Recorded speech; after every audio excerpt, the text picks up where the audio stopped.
தொழுகைக்கு முன்னாடி உழு செய்ய வேண்டும், கைகால் முகத்தை எல்லாம் கழுவி கொள்ள வேண்டும்னு நம்ம அறிந்து வைத்திருக்கிறோம். சில இடங்கள்ல உழு செய்வதற்கு டேப் வச்சிருப்பாங்க, பைப்பு உயரமா இருக்கும், அதுல கைகால் முகத்தை எல்லாம் கழுவிடலாம். ஆனா காலை கழுவ முடியாது. ஏன் காலை கழுவ முடியாதுன்னு சொன்னா, அது அந்த பேசன் ஒண்ணு முன்னாடி வச்சிருப்பாங்க, சும்மா ஓப்பனா இருந்தா காலில் கழுவிட்டு போயிடலாம். அப்ப காலை கழுவ முடியாது. அவங்க என்ன கேட்கறாங்கன்னா, கால் கழுவ முடியாத அளவுக்கு உயரமாக அந்த பைப்பு இருந்து அதுல ஒரு பேசன் வச்சு தடுத்திருந்தாங்கன்னு சொன்னா, காலை மேல தூக்கி அப்படித்தானே கழுவணும், அப்படி கழுவலாமான்னு கேட்கறாங்க. தாராளம், அது ஒரு மேட்டரே கிடையாது. உனக்குதா இப்ப நாங்கெல்லாம் அப்படி தூக்கி கழுவிட்டு தான் வந்திருக்கிறோம். இங்க அப்படித்தான் இருக்கிறது, அது ஒரு மேட்டரே கிடையாது. உனக்குதா காலை கழுவணும், அவ்வளவுதான். அதான் உயரமா இருந்தா தூக்கி கழுவிட்டு போங்க, கீழே இருந்தா என்ன செய்யுங்க, ஒரு டப்பாவில் பிடிச்சி கூட ஊத்தி கழுவிட்டு போங்க.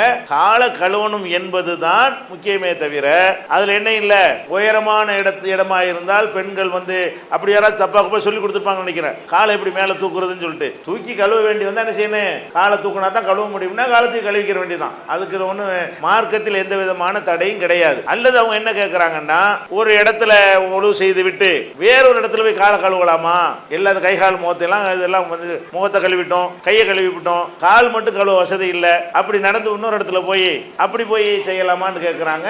அதுவும் பிரச்சனை கிடையாது. விளங்குதா? காலை கழுவுறதுக்கு ஒரு இடத்துல கடந்து போய் விட்டால் நம்ம ஏற்கனவே செஞ்சது அழிந்து விடும் என்றெல்லாம் கிடையாது. தாராளமா என்ன செய்யலாம், ஒரு இடத்துல முகத்தையும் கையும் கழுவிட்டு இன்னொரு இடத்துல கால் கழுவுற அளவுக்கு வசதி இருக்குன்னு வைங்க, அங்க போய் நினைச்சுக்கலாம், கால் கழுவி கொண்டால் அதுல எந்த ஒரு தடையும் கிடையாது. அப்படி ஒரே இடத்தில் நின்று கொண்டுதான் அதை செய்யணும் என்று மார்க்கத்தில் சொல்லப்படல. எப்படி இருக்கிறது, இதா கும்தும் இல்ல சலாத்தி, தொழுகைக்கு நீங்கள் தயாராகும் பொழுது பகசிலு உஜூஹக்கும் வைதியக்கும், உங்களுடைய முகங்களையும் கைகளையும் என்ன செய்யுங்க, கழுவி கொள்ளுங்கள்.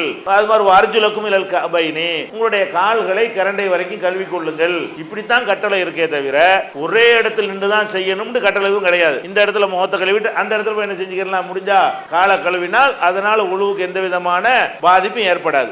டாய்லெட் பாத்ரூம்லாம் அட்டாச்சா இருந்தா அதுல ஒழு செய்யலாமான்னு கேட்கறாங்க. அதெல்லாம் எதுவுமே அசுத்தமா இருக்கக்கூடாது, அவ்வளவுதான். டாய்லெட் பாத்ரூம் ஒன்னா இருந்துச்சுன்னு சொன்னா அது தனி டைப் வச்சிருப்பாங்க, பாத்ரூமுக்கு தனியாகவும் இருக்கும், அதனுடைய இதுக்கு இங்க தெரிக்காத சுத்தமா இருக்கும் என்று இருந்தால் அங்கே என்ன செஞ்சுக்கலாம், ஒழு செய்து கொண்டாலும் தப்பு கிடையாது.